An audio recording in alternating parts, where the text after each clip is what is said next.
Buenas tardes a todos. Bienvenidos a la penúltima sesión del curso de teología. Hoy vamos a hablar sobre el problema del mal y el sentido del sufrimiento. Y responderemos a preguntas como, por ejemplo, ¿por qué Dios permite el sufrimiento? O, por ejemplo, si una persona que no cree en Dios puede afrontarlo de alguna manera, o en general, ¿cómo podemos afrontar el sufrimiento en la vida?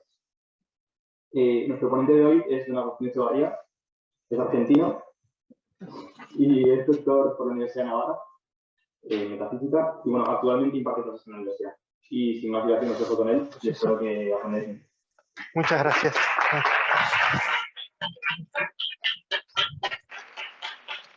Bueno, muy bien. Buenas tardes o buenas noches, no sé qué corresponde noches, ¿no? Ya, más o menos, buenas noches. Entonces, bien, lo primero que les voy a decir, bueno, agradecerles que estén aquí. Veo algunas caras conocidas que seguramente ya me han escuchado decir exactamente lo mismo que voy a decir hoy, o parecido. Es la tercera vez que doy esta misma charla este año, con lo cual es muy probable que si hay gente interesada en este tema ya lo hayan presenciado en otras circunstancias, ¿no? Entonces voy a decepcionarles porque no voy a responder a ninguna de las preguntas que aquí planteó el caballero, ni voy a decir por qué Dios permite el mal, ni voy a explicar cómo dar sentido al sufrimiento, encontrarle sentido al sufrimiento, ni si una persona que no cree en Dios, ninguna de esas tres cosas, ¿no? Ya lo siento, entonces yo simplemente voy a hablar del tema en un estadio más preliminar, por así decirlo, ¿no? Bien, yo quiero comenzar mi intervención de hoy citándoles unas palabras de Benedicto XVI, ¿no? No sé si ustedes saben que el Papa emérito, que ya no es Papa, aunque se le llame Papa, bueno, el Papa es Francisco, ¿no? Cuando fue elegido Papa en el año 2005, al poco tiempo, en realidad fue en el 2006, fue al campo de concentración de Auschwitz, ¿no? Y allí pronunció unas palabras que quizá para cierto tipo de creyente o cierto tipo de persona que cree en la existencia de Dios podrían resultar desconcertantes. Y sin embargo yo creo que son unas palabras que son muy importantes tenerlas en cuenta, o esa perspectiva, tenerla en cuenta para entender que el problema del mal es un problema serio y profundo que afecta a toda persona que cree en la existencia de Dios de una manera muy radical. Es decir, que no es algo que se pueda solucionar de manera sencilla, que se pueda dar una respuesta a través de un eslogan y quitárselo de encima, barrerlo abajo de la alfombra o cosas por el estilo, sino que es un problema crucial, central, al que todo creyente se tiene que enfrentar en algún momento de manera madura, vamos a decir así, ¿no? No simplificarlo, no minimizarlo, no intentar encontrar una respuesta apologética sencilla y fácil para convencer al ateo, ni nada por el estilo, ¿no? Y en ese sentido, bueno, les leo las palabras de Benedicto XVI que son muy elocuentes por sí mismas, ¿no? Dice Benedicto, ¿no? ¿Recuerdan ustedes Auschwitz? Allí se produjo el exterminio, gran parte del exterminio de los judíos, el famoso holocausto, ¿no? Dice Benedicto, tomar la palabra en este lugar de horror, de acumulación de crímenes contra Dios y contra el hombre, que no tiene parangón en la historia, es casi imposible. Y es particularmente difícil y deprimente para un cristiano, para un papa que proviene de Alemania. En un lugar como este se queda uno sin palabras. En el fondo solo se puede guardar un silencio de estupor, un silencio que es un grito interior dirigido a Dios. ¿Por qué, Señor, callaste? ¿Por qué toleraste todo esto? ¿Cuántas preguntas se nos imponen en este lugar? Siempre surge de modo nuevo la pregunta, ¿dónde estaba Dios en esos días? ¿Por qué permaneció callado? ¿Cómo pudo tolerar este exceso de destrucción, este triunfo del mal? Bien, hasta aquí el texto de Benedicto XVI. Acabo de recordar que me dijeron que me puedo sacar la mascarilla, así que lo voy a hacer. Bien, mucho mejor hablar con la cara descubierta, ¿no? Bueno, entonces, ¿por qué cito yo estas palabras de Benedicto XVI? Precisamente por lo que les decía al comienzo, que el problema del mal y el problema del sufrimiento son dos cosas que están vinculadas, aunque se pueden distinguir, se pueden relacionar.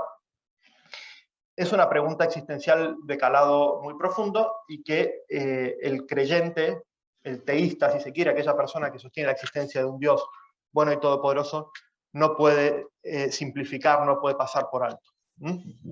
Es contra lo que se tiene que medir la verdad del cristianismo en general. Y de hecho el cristianismo es una respuesta, y la definitiva, al problema del mal. Bien, entonces sucede que también a lo largo de la historia, por diversas circunstancias históricas, diversos momentos en los que pues, suceden algunos acontecimientos escandalosos, que ponen de manifiesto la crudeza de este problema, del problema del mal, del problema del sufrimiento. Entonces esos momentos son ocasión, muchas veces, para volver a reflexionar sobre este tema, que es un problema ancestral, ¿no? En este contexto nos toca a nosotros una pandemia mundial, pero en otros momentos pues, fue la Segunda Guerra Mundial, el Holocausto, en otros momentos fue el famoso terremoto de Lisboa de 1755, etcétera, etcétera. Hay como puntos a veces muy clave en la historia en los que se da un florecimiento de la reflexión sobre el problema del mal con ocasión de este tipo de cuestiones. Entonces yo creo que es muy oportuno que aquí nos lo planteemos.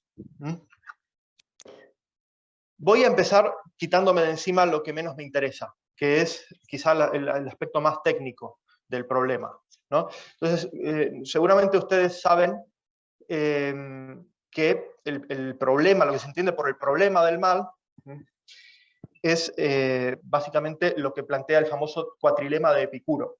Saben que se atribuye a Epicuro, aunque probablemente no sea realmente un argumento de Epicuro, un famoso cuatrilema que pone en entredicho la compatibilidad, o pone en cuestión la compatibilidad entre la existencia de un Dios todopoderoso y bueno, y la existencia del mal en el mundo. Les voy a leer el famoso cuatrilema para que ustedes tengan esto en la cabeza a lo largo de la exposición de hoy.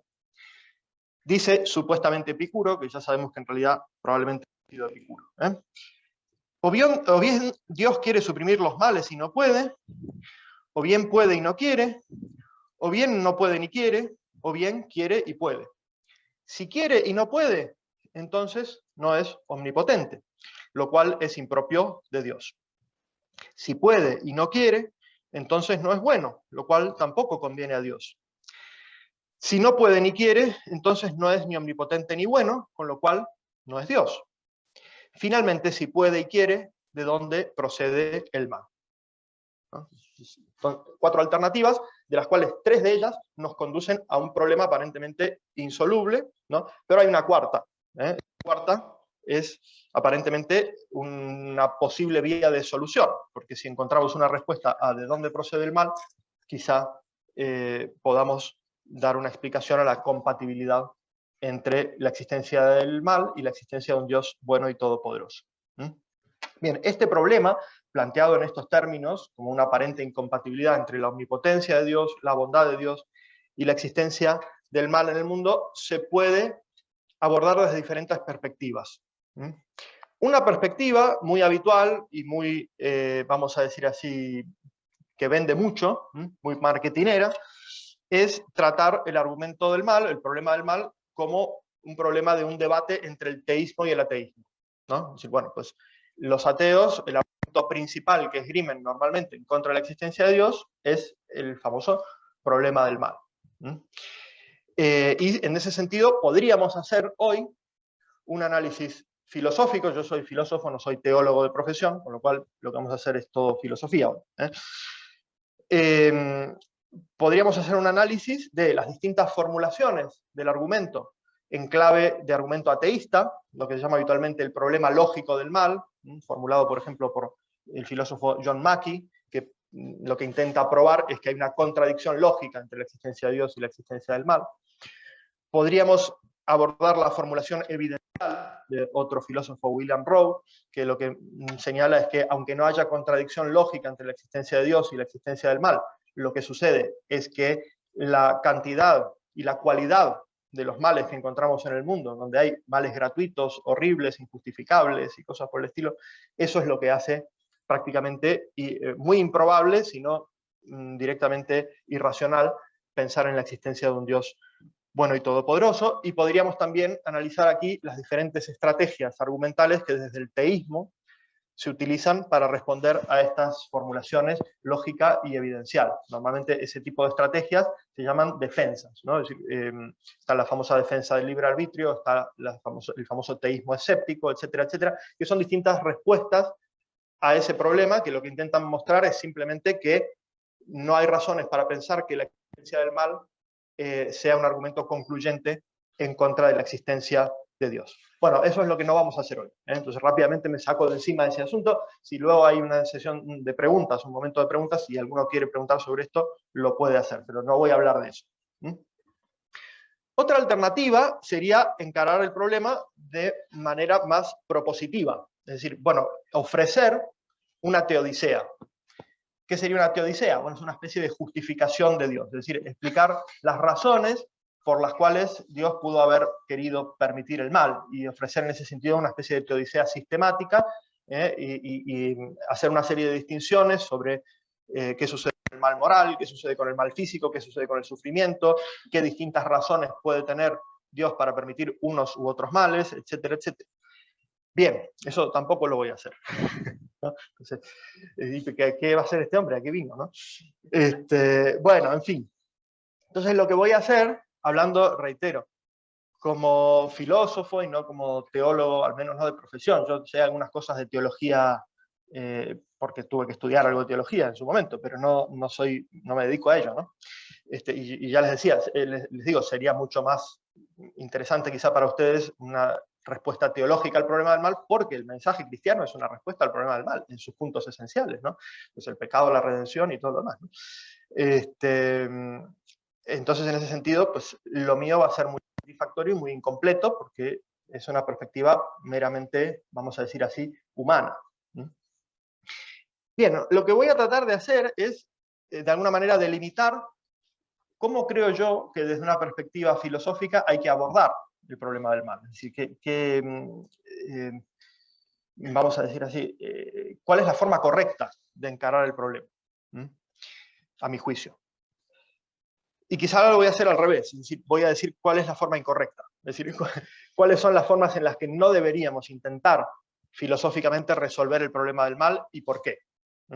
Y por contraste, explicando cuáles son las formas en las que yo creo que no deberíamos intentar resolver el problema, pues puede aparecer, ¿no? El contorno de lo que podría ser una respuesta filosófica, un intento de respuesta filosófica al problema. Bien, entonces lo que voy a presentar son 3 formas de respuesta filosófica al problema del mal, que para mí son completamente insuficientes, o son por no decir que son equivocadas, aunque tengan alguna parte de verdad, como toda afirmación, ¿no? Por errada que sea, contiene alguna verdad, que a su vez coinciden con ciertas sensibilidades, podemos decir así, prefilosóficas frente al problema. Porque en general yo tengo la impresión, y no sé si estoy equivocado o no, de que muchas veces las teorías filosóficas, las doctrinas filosóficas son elaboraciones más o menos complejas o más o menos complicadas de certezas prefilosóficas o de un núcleo de creencias prefilosóficas que afloran a veces a nivel del sentido común. Entonces voy a tratar de relacionar estas cosas. 3 respuestas, a mi juicio, fallidas al problema del mal, que coinciden con 3 sensibilidades que encontramos concretamente en los creyentes, ¿no? Es decir, en aquellos que sostienen que Dios existe. Bien, y estas 3 formas de respuesta filosófica, que a su vez son 3 formas de sensibilidad prefilosófica frente al mal, son 3 maneras de simplificar el problema, o de intentar solucionar el problema quitando, no necesariamente quitando, pero sí limando o suavizando alguno de los extremos, de tal manera que todo encaje. Recordemos que tenemos 3 extremos en el problema. Uno es la omnipotencia de Dios. Es decir, vamos por sentado que Dios existe, ¿no? Lo que sucede es que si Dios es omnipotente, lo puede todo, parece que podría eliminar el mal. Entonces, uno de los extremos del problema lo presenta el atributo de la omnipotencia. Otro de los extremos del problema es la bondad de Dios. Es decir, Dios se supone que es absolutamente bueno, es bueno por esencia, ¿no? No solamente es bueno como puede ser buena mi abuela, ¿no? Sino que es bueno por esencia. Y por otro lado está el mal, ¿no? Entonces, estos son los tres, vamos a decir así, las tres puntas del triángulo, ¿eh? Entonces, una alternativa para intentar quitarse de encima el problema sería tratar de suavizar el triángulo por el lado del mal y decir, bueno, lo que pasa es que quizá el mal no sea tan malo, ¿no? Quizá el mal, de manera oculta, invisible para nosotros, contribuye por sí mismo al bien, ¿no? Al bien del universo, a la armonía universal, a la perfección de las obras de Dios, etcétera, etcétera, ¿no? Una idea de que, en el fondo, si las cosas las vemos en perspectiva, ¿no? Veríamos que el mal no es tan malo. Es decir, creemos que el mal es malo porque vemos solo una partecita, ¿no? Vemos solo lo que nos afecta, lo que afecta a los de al lado, lo que sucede en lo particular, en lo individual, ¿no? Pero si viéramos la perspectiva del conjunto, veríamos que ese mal cumple una función en el todo, en la armonía universal, o cosas por el estilo, y que entonces, bueno, pues ya el mal no pinta tan mal, ¿no? Pinta un poco bien, ¿eh? Bueno, esta es la respuesta, es una respuesta, creo que mucha gente quizá con una fe, vamos a decirlo así, poco madura, o con una convicción en la existencia de Dios poco contrastada con la experiencia, puede tener, ¿no? Una visión un poquito naif, si se quiere, un poco ingenua, de que si Dios es bueno y todopoderoso, no puede haber mal, y que entonces lo que parece mal no será tan malo, ¿no? La idea de que si Dios es bueno y todopoderoso, no podría existir realmente el mal, ¿no?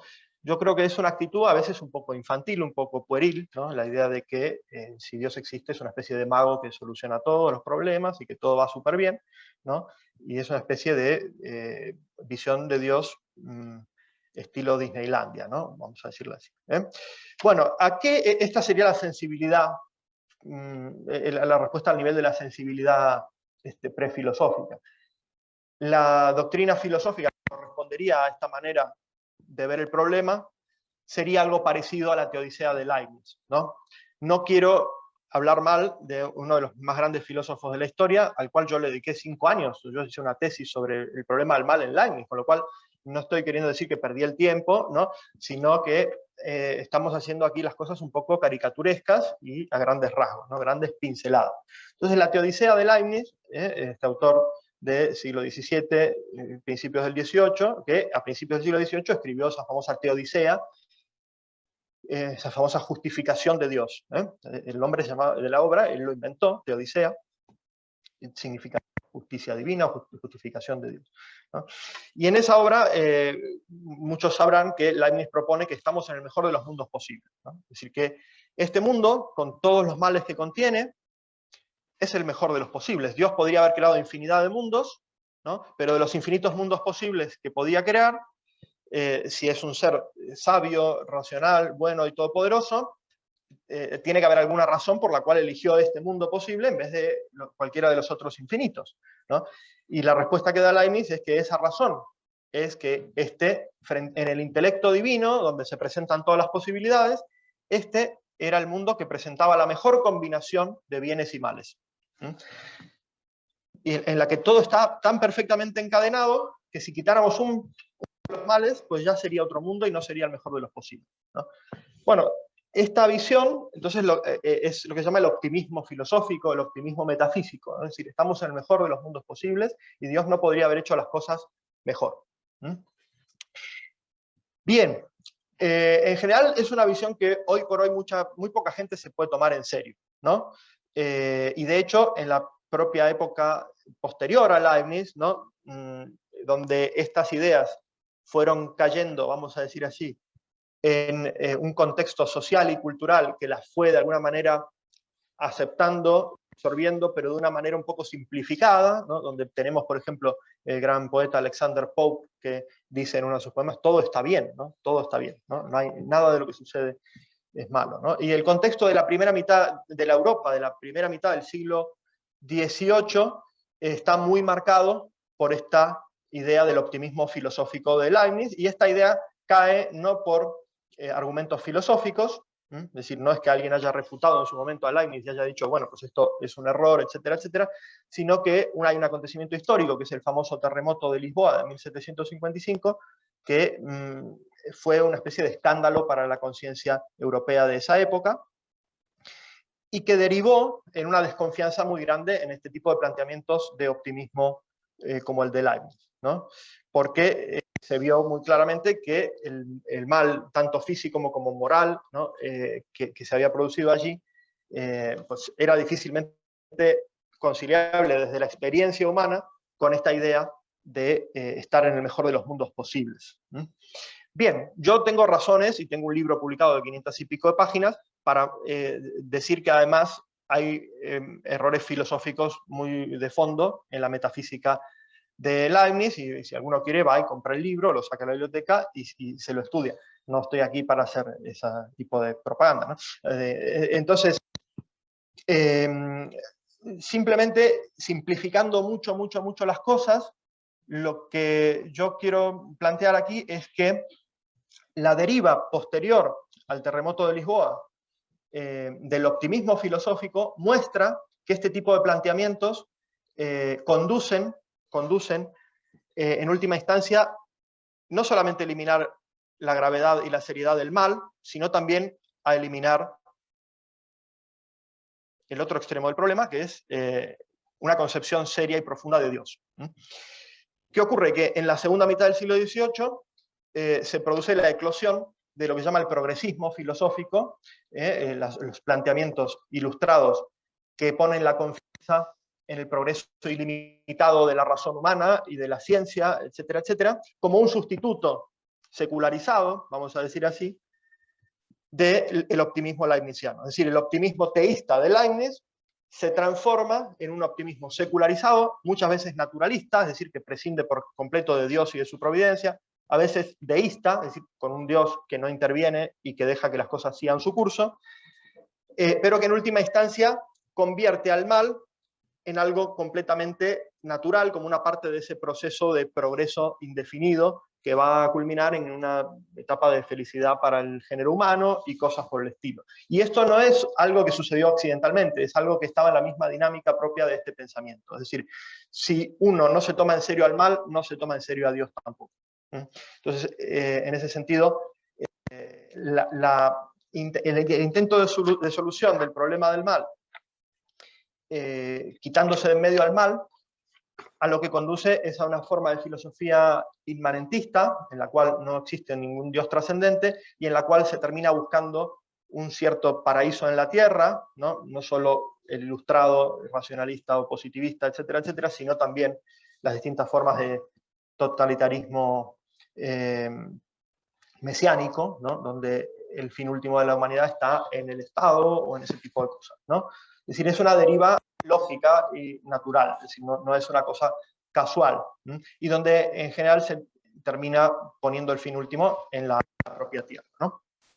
Bueno, entonces, por eso yo creo que, tanto desde el punto de vista de esa sensibilidad un poco ingenua, que es lo que sucede cuando uno tiene esa sensibilidad ingenua y de golpe se da cuenta que el problema del mal es un problema serio, le puede pasar que existencialmente se secularice por completo y te deje de creer en Dios, ¿no? Entonces, lo que pasa a nivel de esa sensibilidad personal pasa a nivel filosófico con un planteamiento como el de la teodicea de Leibniz, transformado luego en ese inmanentismo progresista, ¿no?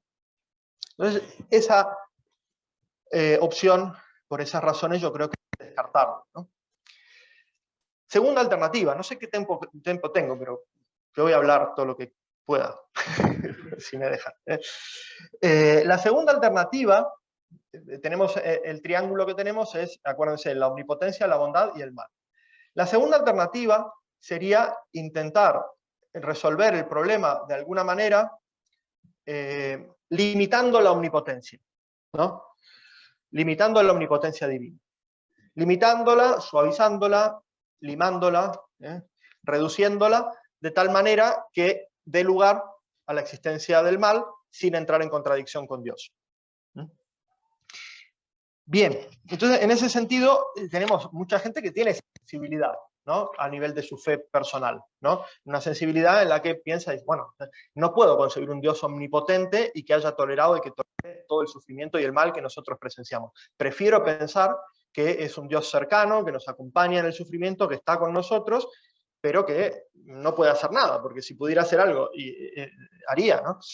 Entonces, eso está muy claramente reflejado en muchas formas de lo que llamamos teologías kenóticas. Kenóticas, la kenosis es la famosa idea de San Pablo de que Dios se anonadó a sí mismo, el kenos en autón, ¿no? Dice en Filipenses. Se abajó, se anonadó a sí mismo para tomar la posición de hombre y cosas por el estilo, ¿no? Es una tesis teológica que tiene una serie de implicaciones y demás, pero lo que yo voy a criticar aquí es la interpretación filosófica de esa kenosis como una renuncia o como un abandono de la omnipotencia divina, ¿no? Bien, hay muchos autores que están en esta línea, el más conocido quizás es Hans Jonas, porque pues, es un filósofo judío que escribe un libro, Dios después de Auschwitz, en el que sostiene que precisamente a raíz de lo sucedido en la Segunda Guerra Mundial y el Holocausto y todo lo demás, no podemos seguir pensando en la existencia de un Dios todopoderoso. Y hay otros teólogos, hay un teólogo español, Torres Queiruga, que va por la misma línea, un teólogo gallego, que básicamente lo que dice es que Dios no podía, era imposible para Dios crear un mundo sin mal, y por lo tanto la omnipotencia de Dios, Dios es omnipotente, pero su omnipotencia no llega a tanto, ¿no?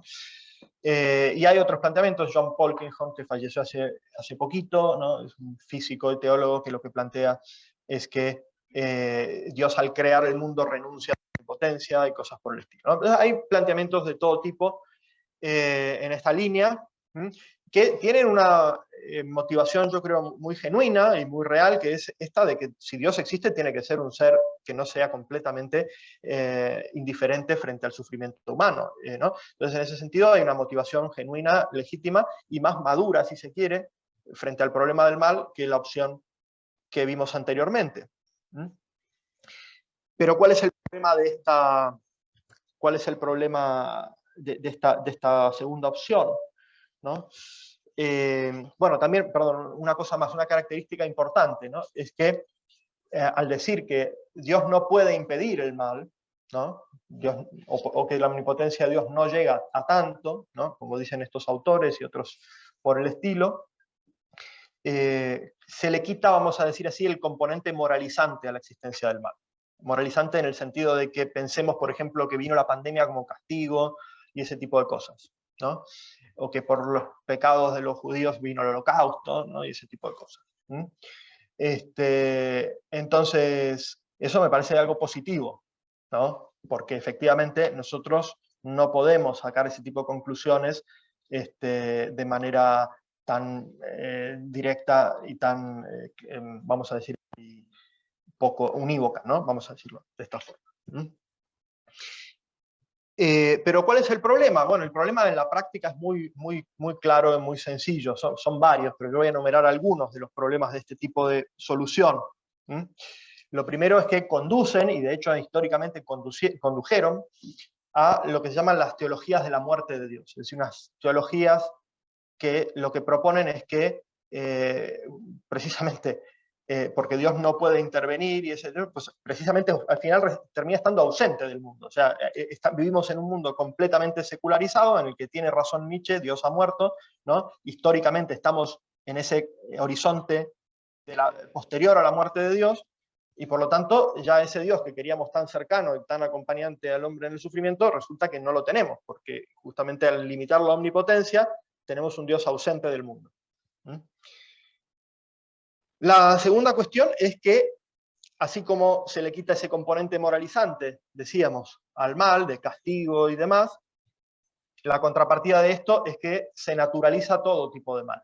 Es decir, que tanto el mal físico como el moral, el sufrimiento, todas las clases de mal, terminan siendo simplemente una consecuencia de la naturaleza de las cosas, ¿no? Se podría decir que incluso hasta se ontologiza el mal. El mal se vuelve una condición necesaria de la existencia finita, ¿no? De hecho, Torres Queiruga, este autor que les mencioné antes, termina diciendo que el mal es la finitud, ¿no? Tesis propia del idealismo, ¿no? De Hegel y de ese tipo de autores, que son autores inmanentistas, donde Dios, no hay un Dios personal, trascendente y demás. Y esta es otra consecuencia que se deriva también de esta manera de intentar solucionar el problema. De hecho, Hans Jonas, en su libro sobre el concepto de Dios después de Auschwitz, es muy claro y muy expreso en sacar esa conclusión, que finalmente Dios no es ese ser trascendente y personal que guía al mundo providentemente, sino que es un principio inmanente del mundo que se desarrolla junto con el mundo, que toma conciencia en lo finito y a través de lo finito, cosa que a mí no me resulta muy difícil de identificar con un planteamiento como el de Hegel o otros autores claramente inmanentistas, ¿no? Donde ya no es el Dios del que hablamos en el teísmo clásico, ese ser personal, libre, creador del mundo, sino que es un principio inmanente del mundo y nada más, ¿no? Y por otro lado, el plano existencial conduce a una cierta resignación desesperada, porque si Dios mismo no nos puede liberar del mal, pues no nos puede liberar nadie, ¿no? Es decir, que estamos de alguna manera condenados al mal mientras permanezcamos en la finitud, y la única salida de eso sería perder la individualidad, desaparecer en el todo, y ese tipo de soluciones de tipo monista o de tipo panteísta en el mejor de los casos. ¿Sí?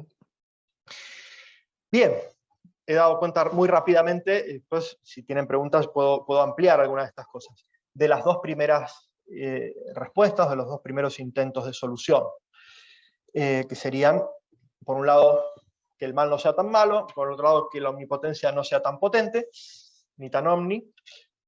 El otro extremo del problema es la bondad de Dios, ¿no? Y aquí, ¿qué tenemos? Obviamente hay pocos autores, yo creo que en realidad no conozco ninguno, que sostengan que Dios no es bueno por esencia, ¿no? Quizá el autor más cercano a esto es Schopenhauer, que piensa que en realidad hay una voluntad ciega universal que nos utiliza para sus propios fines, pero es ciega, tampoco tiene muchos fines. O sea, y eso no se puede identificar mucho con Dios. Puede ser un principio absoluto de la realidad, pero llamar a Dios sería un poquito exagerado, ¿no? Entonces no voy a presentar aquí la posición de autores que digan que Dios es malo o cosas por el estilo, sino la idea, ¿no?, quizá más frecuente, de que la bondad de Dios es tan trascendente y tan distinta, vamos a decir así, de la bondad del hombre, que no hay ningún tipo de parangón para tratar de, vamos a decir así, establecer una relación entre una y otra, ¿no? Es decir, Dios es tan trascendente, tan inefable, y su bondad es algo que trasciende de tal modo la razón humana, que nosotros en el fondo no tenemos suficiente perspectiva, precisamente, para entender lo que es bueno y malo para Dios, ¿no? Para nosotros algunas cosas nos pueden parecer malas, pero resulta que quizá lo que nosotros llamamos mal es algo que está en Dios también. Es decir, de alguna manera, en Dios está el origen tanto del bien como del mal, tanto de lo que llamamos bien como de lo que llamamos mal. De tal manera que Dios puede mandar bienes y males cuando quiere y como quiere, de manera arbitraria, de manera discrecional, y nosotros no somos quien para cuestionar este asunto, ¿no? Es decir, nosotros no somos nada al lado de Dios.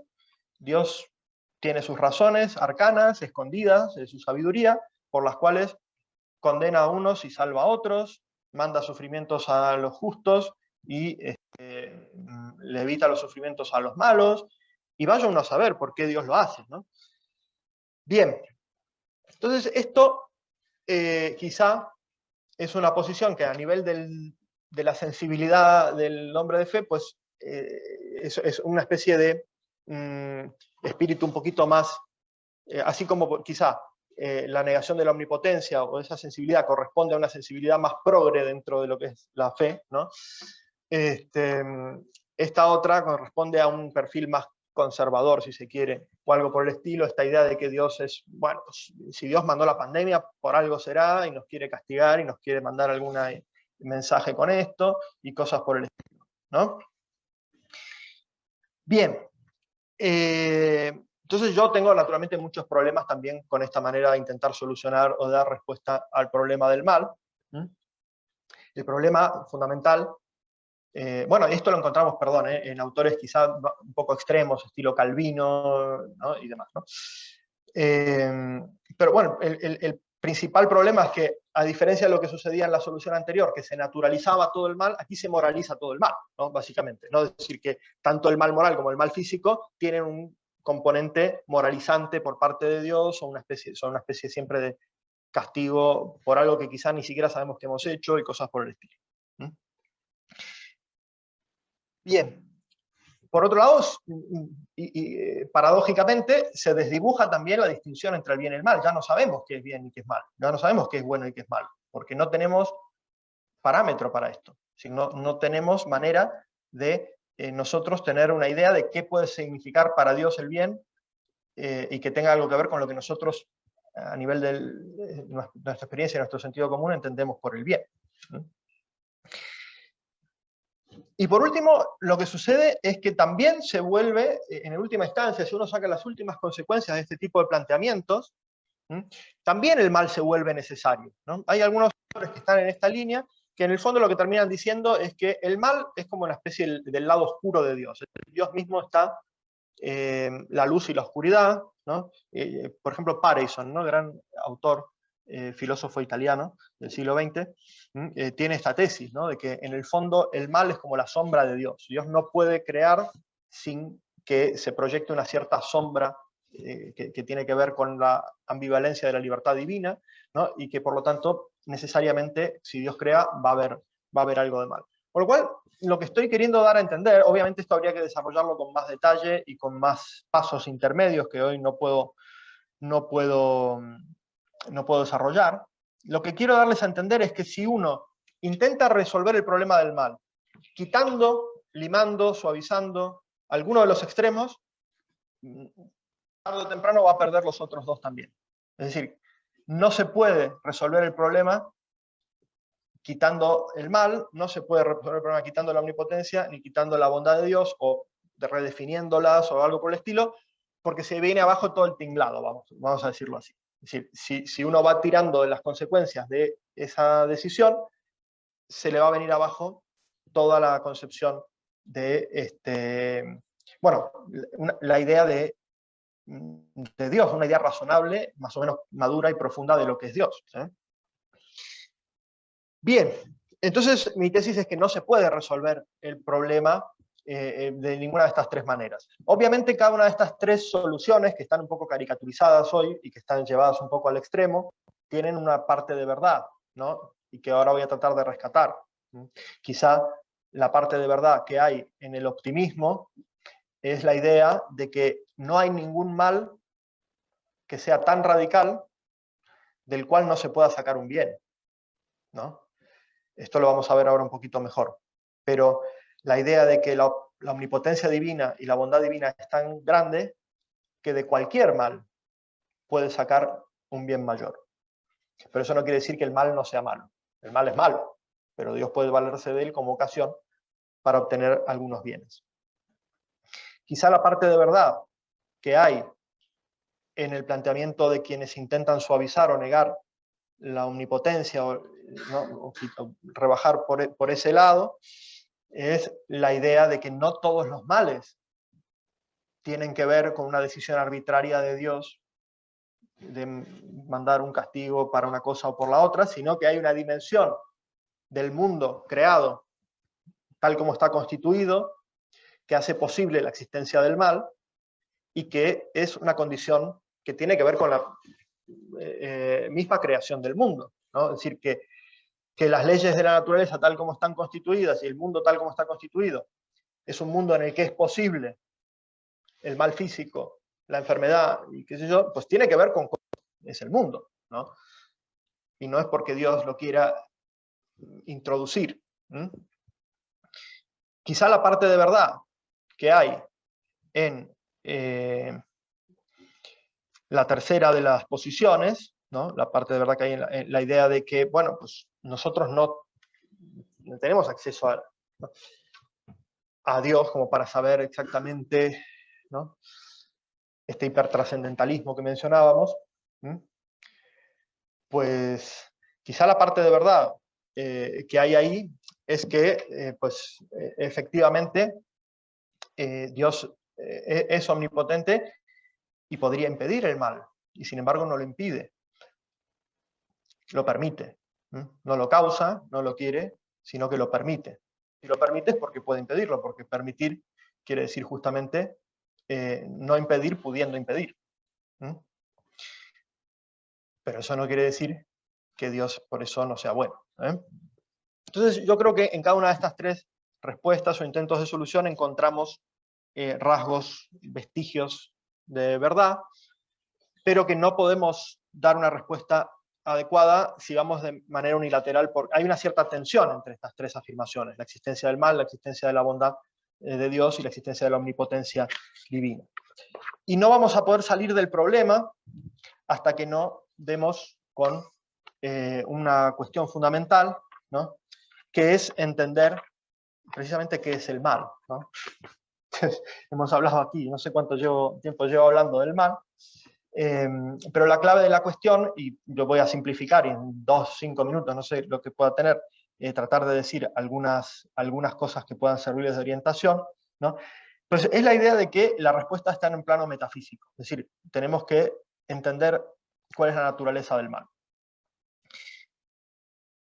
Y en ese sentido, lo mejor, ¿no?, es volver a la idea clásica, a la idea tradicional de San Agustín, retomada por toda la tradición posterior en Santo Tomás de Aquino y en otros autores, de entender que el mal, como tal, no es un ser. Es decir, el mal no es algo que tenga una entidad, que tenga una naturaleza propia, sino que el mal es lo que se llama a veces una privación, una ausencia de un bien debido. Obviamente esto, y que por eso el mal es absolutamente malo y no se puede tratar de convertir en bueno. Ahora voy a intentar explicar por qué. ¿Qué quiere decir que el mal es ausencia o privación? Bueno, no quiere decir que el mal no existe, ¿no? El mal existe al modo que existen las privaciones. Si hay una persona que está privado de la capacidad de ver, decimos que está ciego o que tiene la ceguera. Esa ceguera existe. No existe como una naturaleza positiva, como una entidad, pero existe al modo que existen las privaciones, como la ausencia de un bien que debería estar y no está. Y eso es justamente lo verdaderamente dramático del mal. Y por eso el mal siempre es malo, porque justamente es algo que existe pero no debería existir, que está pero no debería estar, o que mejor dicho, no está cuando debería estar, para decirlo en términos más adecuados. Entonces, decir que el mal es privación, o que no tiene ser por sí mismo, que no tiene entidad, no es ser un ingenuo y pensar, bueno, entonces el mal no existe y todo bien, ¿no?, otra vez Disneylandia, sino, es decir, justamente el carácter dramático del mal estriba en su carácter parasitario, es decir, que corroe o parasita al bien en el cual existe y por el cual existe. Justamente entender que el mal es privación es tomarse el mal en serio, es decir, como algo justamente con un carácter contingente y dramático, es decir, es algo que no debería darse. Es la mera limitación, no es la finitud, ¿no? No es malo que yo no tenga alas, porque a mi naturaleza no le corresponde tener alas. Entonces, lo que es propio de la limitación de mi naturaleza es una mera negación, no una privación, y por lo tanto no es un mal. Pero que a mí me falte algo de lo que debería tener, sea a nivel natural, el caso de la ceguera, o que me falte el orden de mi voluntad al bien, caso del mal moral, ¿no?, esa privación, eso es justamente lo que llamamos un mal, porque ahí debería haber un bien que no hay. Y eso también es por eso también el mal escandaliza o subleva, porque lo vemos como una injusticia, es algo que no debería existir, ¿no? Y eso es lo que precisamente le pasa a Benedicto cuando dice eso que leímos al principio. Bien. Entonces, entender el mal como privación es lo más adecuado a nuestra experiencia primaria del mal, yo creo. Pero si esto es así, si el mal es privación, entonces el mal no puede venir de Dios de ninguna manera. Es decir, ¿por qué? Porque entendemos por Dios aquel ser absoluto, causa de todas las cosas, de todas las cosas que son, es decir, el creador, la causa del ser de las cosas, la causa del ser y de todas las perfecciones que tienen las cosas. Pero si Dios es por esencia el ser, como dice Santo Tomás de Aquino, el mismo ser subsistente, ¿no?, y todo lo que puede hacer Dios son simplemente participaciones o comunicaciones de la perfección del ser, entonces Dios no puede ser causa ni directa ni indirectamente del mal. Hay que distinguir radicalmente lo que pertenece a la línea del ser y del bien, que van juntos, todo lo que tiene cierta bondad, aunque sea ontológica, de la línea del mal o del no ser, es decir, la línea del orden de la privación o del defecto, que eso no puede venir de Dios de ninguna manera. En la línea del bien o en la línea del ser, Dios es la causa primera absoluta de todo. Y las criaturas podemos ser causas segundas de todo lo que hay en la línea del bien, ¿no? Mientras que en la línea del mal, que es la línea del no ser, Dios no puede ser causa primera, sino que la criatura puede ser causa primera. Causa primera no eficiente, sino, como dice San Agustín, causa deficiente. Siempre que se produce un mal, hay una causalidad deficiente. Hay un agente que no está obrando lo que tendría que obrar, o que está obrando de manera deficiente respecto de lo que debería obrar, etcétera, etcétera. Y por eso el mal, siendo privación, es siempre reductible a la causalidad de la criatura, a la causa segunda. Esto se puede explicar con mucho detalle, tanto referido al mal físico, como referido principalmente al mal moral, donde en el mal moral sí que no hay absolutamente ninguna causalidad, ni directa ni indirecta, de Dios. En el mal físico uno podría decir, bueno, en el momento en que Dios quiere crear un mundo con ciertas leyes y donde las cosas se generan y se corrompen, pues está dentro de ese la posibilidad y, de hecho, la eventualidad de que se produzcan ciertos males físicos, ¿no? Otra cosa es que se produzcan más o menos estos u otros, ¿no? Pero respecto al mal moral, que depende exclusivamente de la libertad de la criatura, ¿no? Introducir ese defecto en su acción, Dios no puede ser causa ni directa ni indirectamente, ¿no? Pero esto, para explicarlo bien, necesitaría un año o más, ¿no? Bien, entonces, ¿qué sucede? Bueno, simplemente podemos decir entonces que Dios permite, sí, podemos decir que Dios permite porque juega limpio, ¿no? Es decir, ¿qué quiere decir que juega limpio? Bueno, que trata a las criaturas conforme con el modo propio de cada una. Es decir, no hace trampas al solitario, ¿no? Es decir, si Dios crea un mundo con criaturas físicas y con criaturas libres, está dentro de las posibilidades de esas criaturas físicas y de esas criaturas libres que, siguiendo el curso de su naturaleza y en el determinado entrecruzamiento causal, pues en un determinado momento se produzcan ciertos males físicos y que la criatura libre, intentando obrar por sí misma algo que no puede hacer, que es ser causa primera del ser, pues decida hacer el mal. Y Dios respeta eso, y mantiene en el ser, sostiene en el ser a todas las criaturas con los defectos que estas mismas han introducido. Entonces Dios coopera en el mal al modo de conservar en el ser las acciones malas de las criaturas, pero no es causa del defecto de esas acciones malas, ¿no? Bueno, ¿esto qué quiere decir? Que si nosotros entendemos esto de esta manera, bueno, y además Dios puede tener razones para permitir ciertos males, así como nosotros podemos tener razones para no impedir ciertos males pudiendo hacerlo. Yo siempre pongo la analogía del gobierno humano. En el gobierno humano, el legislador o el gobernante, la persona que tiene a cargo el cuidado de una comunidad política, no siempre tiene la obligación de impedir todos los males, porque muchas veces puede suceder que intentando impedir todos los males, se pierdan unos bienes mayores o se produzcan males peores. Si yo quisiera impedir que alguno de ustedes me insultara por haber dado una charla tan horrible, yo podría decir, bueno, ahora, por un acto de omnipotencia, ¡pum!, todas las bocas tapadas, pero no con barbijos o con mascarillas, sino porque, como en esas películas Matrix, ¿no?, que se le cierra la boca al personaje. ¿No? Bien, evito el mal, porque evito que alguien me insulte o que diga alguna calumnia, una mentira o algo por el estilo, pero a costa de cargarme bienes más fundamentales, ¿no?, como la posibilidad de que ustedes se expresen libremente aquí hoy. Bueno, análogamente, Dios puede querer permitir ciertos males porque sabe que si los impidiera, o la única manera de impedirlos, podría ser suprimir o eliminar algunos bienes fundamentales. Entonces, si es razonable pensar que un gobernante pueda tener razones para permitir el mal, un gobernante humano, mucho más puede tenerlas el gobernante de todas las cosas, es decir, Dios providente. Entonces, ¿qué quiere decir? Que el hecho de que exista un Dios bueno y todopoderoso no implica necesariamente que no tenga que haber mal. En ese sentido, no hay una línea directa, ¿no? Es decir, bueno, si Dios fuese bueno y omnipotente, no existiría el mal, que es lo que plantea habitualmente el argumento lógico que yo les mencioné al comienzo. Bien, y por último, una última cosita que quería señalar, es el tema de la finalidad, ¿no? Decir, bueno, pero ¿y para qué? No tanto por qué Dios permite, sino ¿para qué? Bueno, entonces, aquí está la cuestión de que, aun cuando Dios no quiera el mal, aun cuando Dios no lo mande, ¿no?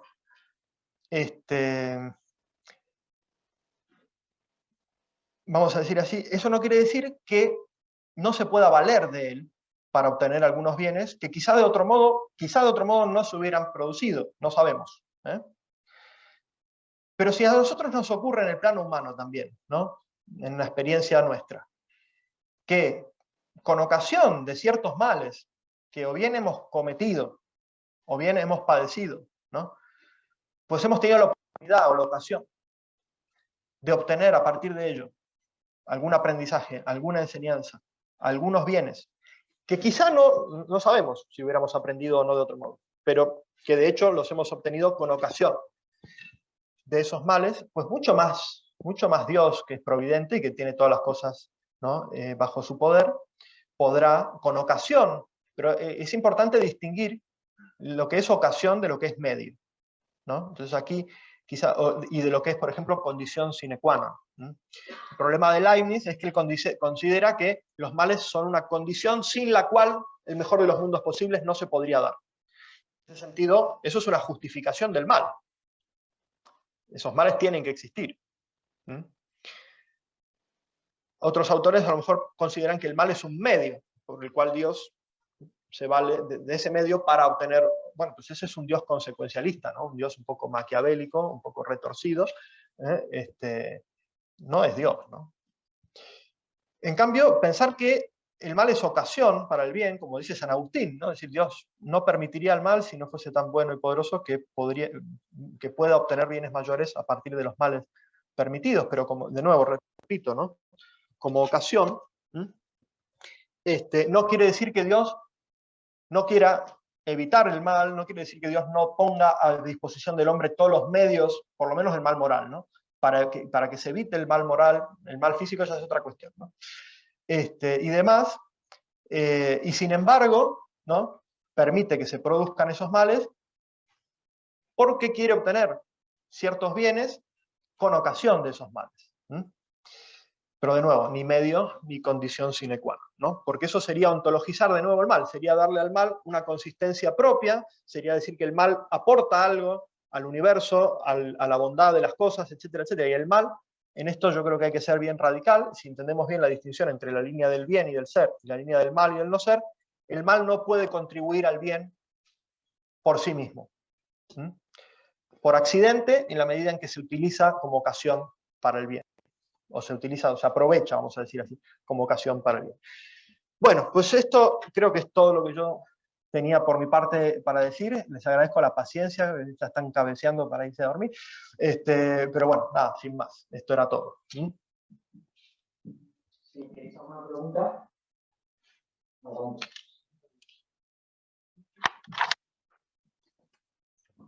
Sí. Bueno.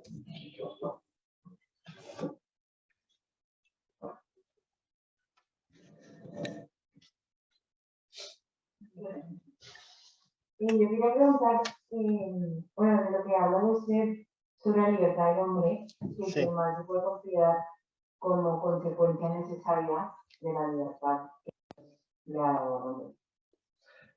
Bueno, precisamente en la medida en que la libertad, gracias por la pregunta ante todo, muy bueno. Precisamente en la medida en que la libertad, tal como definimos normalmente el libre albedrío, que es lo que tenemos las criaturas, ¿no? La posibilidad de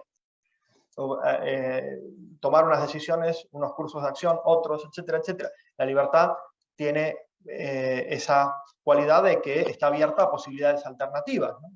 De tal manera que de la existencia de la libertad no se sigue necesariamente la existencia del mal, se sigue contingentemente en aquellos casos en los que uno decide usar su libertad de manera deficiente, ¿no? Es decir, eligiendo lo que no tiene que elegir, o en el momento en que no lo tiene que elegir, queriendo lo que no tiene que querer, siempre bajo razón de bien, porque toda acción se realiza por un bien. Incluso si yo le corto la cabeza a mi abuela para robarle la cartera, es porque quiero la cartera. ¿no? Entonces estoy buscando un bien, lo que pasa es que no es el bien que tengo que buscar, ni del modo que lo tengo que buscar, en el orden que lo tengo que buscar. Entonces, toda acción voluntaria y libre se realiza siempre por un bien, pero uno puede, vamos a decir así, hacer un mal uso de esa libertad, eligiendo los bienes fuera del orden, vamos a decir así, o del orden que corresponde, o no considerando los bienes que tendría que considerar en un caso determinado, etc. Pero la libertad, o sea, si hubiera necesidad de que se produjera el mal porque hay libre albedrío, entonces no habría libre albedrío, sencillamente, ¿no? Reduciríamos el mal moral a un mal natural, ¿no? Como el caso de una persona que a lo mejor es un asesino o psicópata, pero no tiene voluntariedad en su acción, sino que está tan trastornado que obra de esa manera, pero bueno, eso no es un uso de la libertad, ¿no?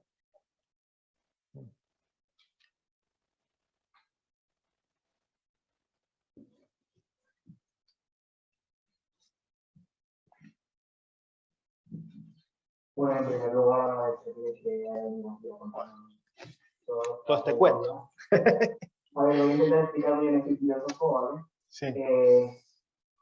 Me ha quedado más duda en la parte de, bueno, ha explicado muy bien que el mal hay que entenderlo como la ausencia del bien o la ausencia de Dios, y que la parte de la causa del mal es parte de pues, los que no son dioses, como por ejemplo el ser humano. Esta parte del mal moral sí que se entiende bien, porque el hombre hace su libertad y entonces se produce el mal, pero me cabe más duda en la parte del mal físico, sobre todo, por ejemplo, en el caso de una enfermedad. Es decir, el ser humano no ha inventado la vida y tampoco ha inventado la muerte. De hecho, nadie nos ha pedido permiso para vivir.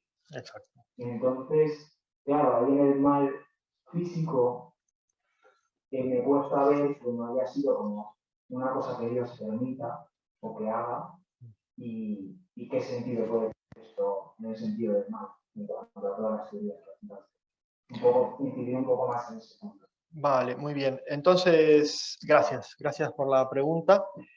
A ver, cuando se dice que Dios permite el mal, es algo que no he podido desarrollar en detalle. Esto no debe entenderse del mismo modo respecto a todos los tipos de mal, ¿no?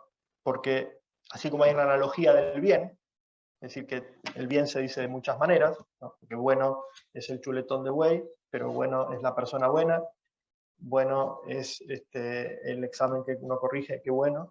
El bien, si justamente lo que decíamos es que el ser y el bien van juntos, porque todo lo que tiene algún grado de ser tiene algún grado de bondad, ¿no? Pues el bien se dice de muchísimas maneras, y si el mal es la privación de un bien debido, se dice de tantas maneras el mal, de cuántos bienes puede estar privada una criatura. Es decir, que también, así como hay una analogía del bien, hay una analogía del mal, vamos a decir eso. Y por lo tanto, respecto de la permisión de Dios, es decir, cuando nosotros decimos Dios permite, no puede querer decir exactamente lo mismo esa afirmación cuando la referimos al mal moral que cuando la referimos al mal físico o al mal de naturaleza, etc. Entonces, yo creo que con carácter, habría que distinguir con carácter general y con carácter particular. Con carácter general, la existencia del mal físico, que es auténtico mal. Es decir, la enfermedad es una privación de salud, ¿no? Es decir, nosotros entendemos la enfermedad porque entendemos qué es la salud, ¿no? Y por lo tanto, siempre todo lo que está del lado del mal tiene una, vamos a decir así, una existencia secundaria respecto de lo primario, que es el bien. Y en ese sentido, ni siquiera entenderíamos que una persona está enferma si no entendiéramos lo que es que esté sana, ¿no? Y por lo tanto hay una prioridad no solo conceptual, sino también real de la salud sobre la enfermedad. Por eso es rara la enfermedad, aunque en realidad todos nos enfermamos, pero digo, en la mayor parte del tiempo no estamos enfermos. Entonces, la enfermedad es una privación, y la muerte también. Es una privación radical, vamos a decir así, ¿no? Entonces, se puede decir que tanto la enfermedad como la muerte son males, ¿no? Ahora, otra cosa es que con carácter general, nosotros podemos decir que son privaciones que acompañan de manera necesaria a el orden de la naturaleza tal como está constituido. Es decir, que no podemos tener el mundo que tenemos si el león no se come al ciervo, si el sapo no se come al mosquito, y cosas por el estilo. Y para el león, y para el mosquito, y para el ciervo, y para el mosquito, es una privación y es un mal, etcétera, etcétera. Por lo tanto, con carácter general, podemos decir que hay el mal, esos males físicos, esos males de naturaleza, son privaciones, no pueden tener causa eficiente, sino deficiente, pero están dentro del orden de la naturaleza, con carácter general. Ahora, con carácter particular, ¿por qué me da a mí el cáncer? Y tengo que sufrir y morirme si tengo 5 hijos o no sé qué. Claro, ahí ya es otro tema, ¿no? Entonces ahí eso no tiene una respuesta filosófica, ¿no? Es decir, puede tener una respuesta filosófica, creo yo, también general, en el sentido de que uno puede decir, si tiene la certeza filosófica de que hay un Dios trascendente, bueno, y todo que se puede tener, esa certeza a nivel filosófico, uno puede decir, bueno, esto algún sentido tendrá, y tal, pero esa respuesta general no es satisfactoria en el plano existencial de la persona a la que le toca vivir eso, ¿no? Por eso yo decía que mi exposición de hoy está muy trunca, vamos a decir así, o incompleta, si no damos la perspectiva sobrenatural de este tema. Y de una perspectiva sobrenatural, la enfermedad y la muerte son consecuencia del pecado original y tienen a su vez un valor salvífico, redentor, si uno los une, ¿no? A la pasión de Cristo, que es, vamos a decir así, la respuesta definitiva al problema del mal. Porque así como tenemos estas palabras de Benedicto sobre cómo Dios permaneció callado, etcétera, etcétera, yo tendría que haberles traído aquí un texto de Papa Francisco en el Viernes Santo del año 2013, búsquenlo si no en vatican.va, ¿no? En el Vía Crucis del primer Viernes Santo que le tocó como Papa, él dice unas palabras allí que para mí, pues ahí está la respuesta de la cuestión, dice, Dios no permaneció callado, ¿no? Y Dios habló en la cruz, ¿no? Entonces, y todo esto está, vamos a decir así, muy desarrollado y muy explicado en San Pablo, nos podemos unir a los sufrimientos, completar lo que falta a la redención de Cristo y todo esto, en el Magisterio, el Salvifici Doloris de Juan Pablo II, y en un montón de fuentes no solamente filosóficas, sino teológicas y espirituales dentro de la tradición cristiana.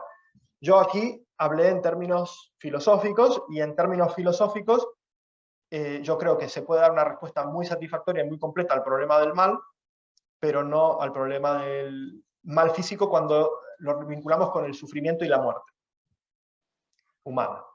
Porque la muerte humana es un mal y no estaba pensado que fuera así, no íbamos a morir, ¿no? Pero eso es toda información teológica, vamos a decir así, ¿no? Y no estaba pensado que sufriéramos enfermedades ni nada por el estilo. Todo eso ha sido consecuencia de un mal moral. Pero bueno, ya dije, o sea, aquí hay distintos planos y yo hablé en la medida de lo posible en el plano filosófico, despejando, porque yo creo que en filosofía es mucho más fácil decir lo que no es que lo que es. Es mucho más fácil despejar las alternativas que conducen a conclusiones absurdas que probar positivamente una tesis, ¿no? Y mucho más en una cuestión tan complicada como esta. Pero no sé si esto es satisfactorio o no.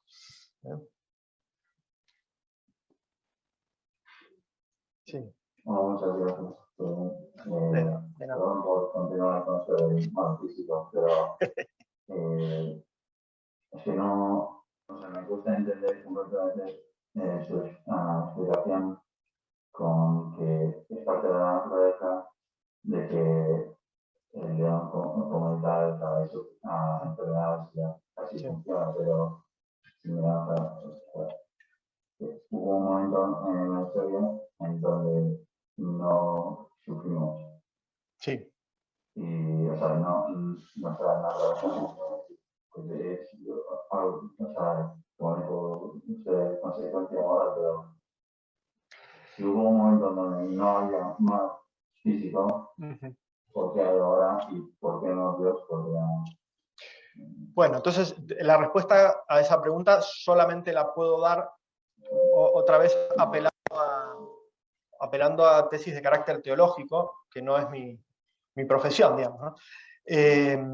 Cuando se habla de la impasibilidad y de la impasibilidad humana previa al pecado original, en teología normalmente, se habla de esa impasibilidad como un don preternatural, es decir, no como algo que correspondiera a la naturaleza humana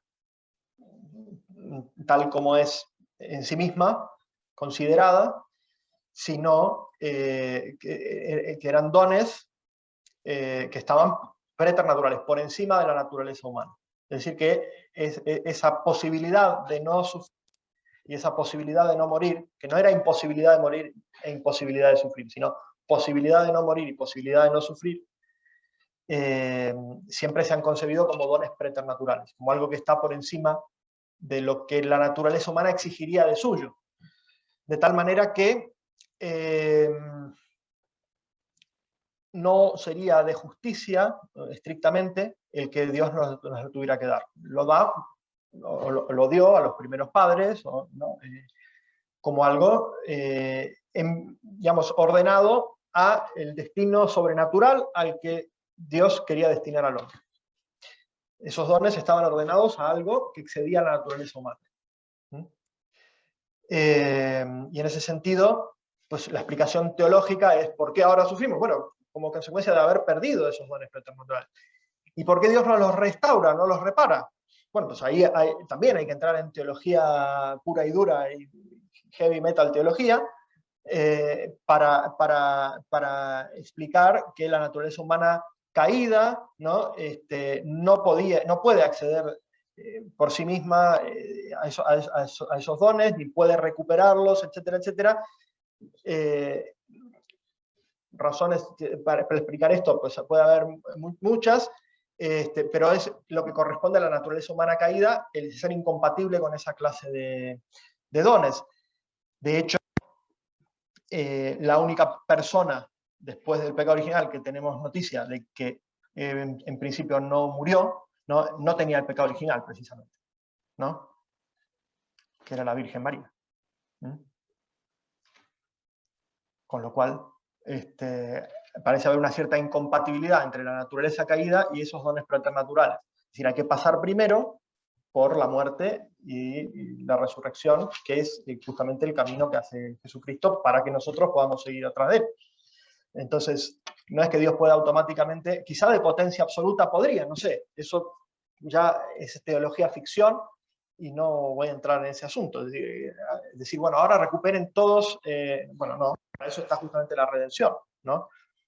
Pero bueno, que además se tiene que aceptar libremente, no lo puede hacer Dios de prepo, ¿no? Por decirlo de alguna manera. Muy bien. No sé si hay más cosas, pero bueno, me metí en teología que no quería. Yo soy filósofo. Pues nada, muchas gracias a todos por venir. Bueno, no, gracias a ustedes por escucharme y no dormirse del todo.